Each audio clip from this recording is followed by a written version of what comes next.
Selamat sejahtera. Nama saya Datin Indrani Liu dan saya akan berkongsi pengalaman saya dalam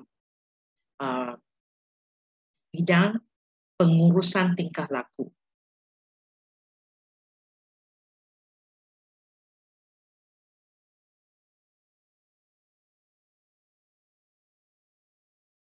Pengurusan tingkah laku ataupun classroom behavior management sangat penting. Kalau kanak-kanak tidak boleh menduduk, memang susah nak mengajar mereka. So, it's not about changing the students, it's about changing the environment, the systems and practices to support the children to make positive behavior choices. Kita ni bukan nak change, menukar, okay, budak-budak. Kita ni nak menukar keadaan, menukar sistem, menukar cara mengurus murid supaya murid dapat memilih tingkah laku positif. Saya suka pokok bonsai. Ianya sangat cantik dan setiap pokok bonsai itu berbeza. Tak ada yang sama. Murid-murid kita pun macam bonsai. Bonsai itu sangat mahal ya.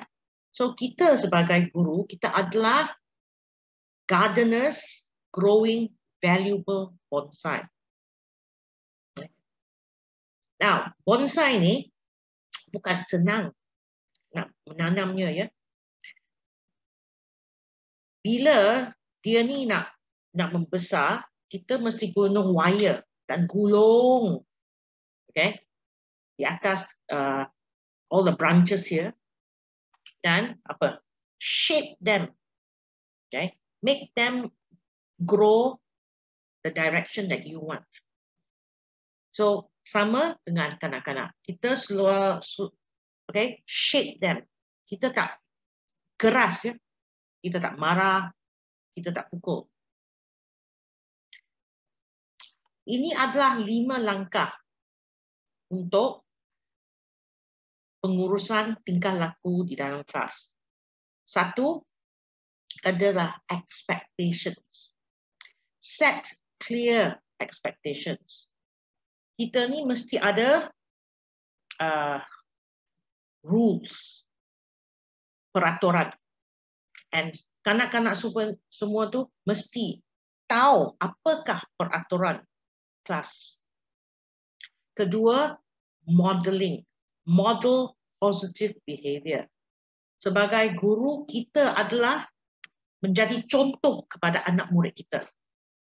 Dan kita ni mesti cakap dengan positif. Okay. Kelakuan kita pun positif. Dan murid-murid akan tampak, dia akan ikut. Nombor 3, consistency.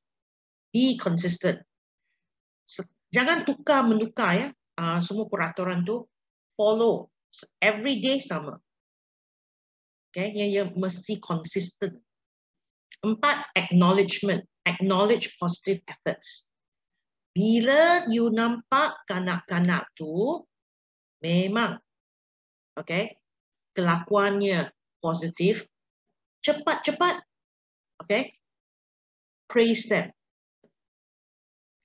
Beritahu mereka, cikgu suka okay, murid ni, awak tadi cakap dengan sopan santun. Bagus. 5, evaluation. Selepas beberapa hari, okay, cikgu mesti dah duduk okay, dan fikir, what evaluation? Adakah murid-murid saya ni okay, berkelakuan baik yang positif. Adakah kelakuan mereka ni mengikut expectation atau peraturan? Kalau dia bagus, kalau tak berapa lah. Kalau macam tu, then kita mesti, alright, fikir cara yang lain.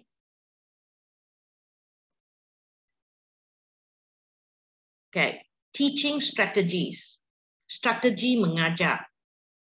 Okay, strategi ada mengajar untuk pengurusan kelas. Satu ialah, yang pertama ialah your class rules. Peraturan kelas. Right? Semua budak mesti faham dan alright, class rules ini atau peraturan kelas mesti mengguna bahasa yang positif. Okay.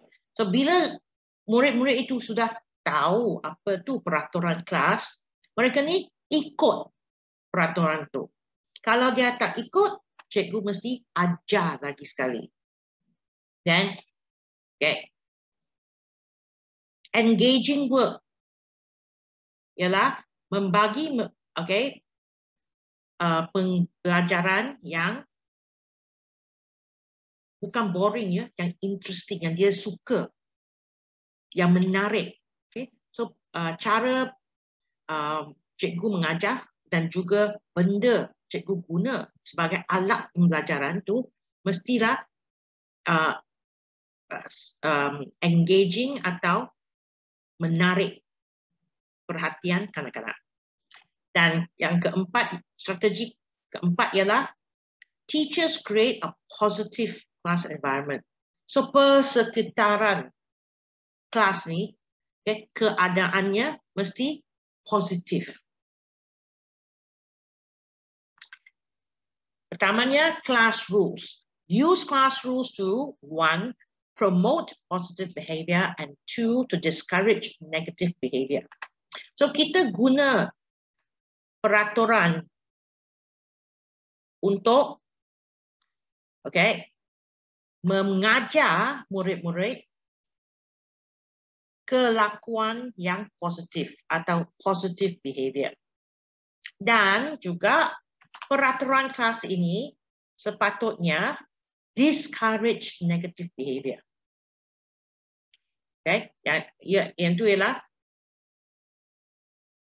dia murid-murid nak membuat apakah kelakuan yang negatif. Dia lebih suka yang positif. Okay. So untuk menggalakkan murid-murid berkelakuan positif, yang pertama ini kita ada peraturan kelas yang mereka semua ni faham. Yang kedua, alright, bila murid-murid itu bercakap, kita mesti dengar dan tengok macam mana mereka ni bercakap dan juga tengok dia punya apa ni, kita kata body language. Okay. Ketiga, cikgu mesti bagi praise. Selalu beritahu budak yang membuat kerja baik, membuat kerja bagus, budak tu duduk dengan baik-baik, bagus, murid tu membagi jawapan, yang budak tu dia letak buku dan mainan balik di rak-rak. So always try to praise. And akhirnya ialah kita sendiri sebagai guru, kita mesti menunjukkan positive behavior atau kelakuan yang positif kerana kita adalah contoh. Bagaimanakah kita bagi positive instructions, membagi arahan yang positif.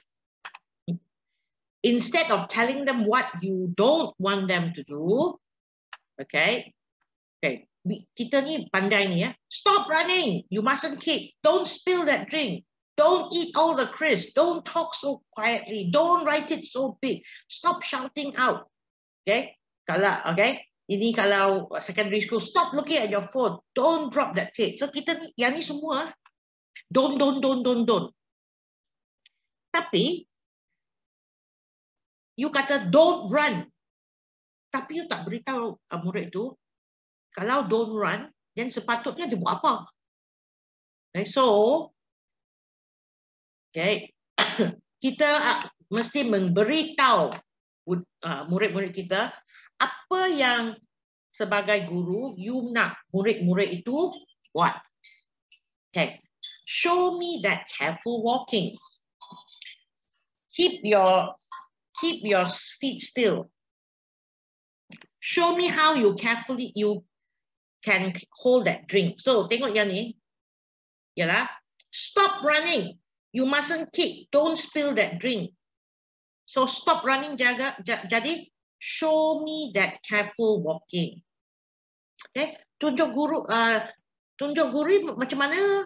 Okay. Berjalan.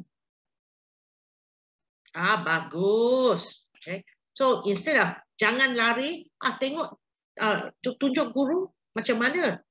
Okay. Ani boleh berjalan. Ya, bagus.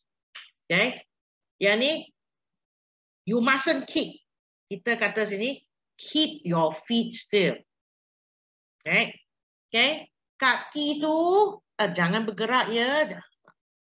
Okay. Instead of don't spill that drink, show me how carefully you can hold that drink. Alright. So, guru semua, tell your students what you want them to do. Okay?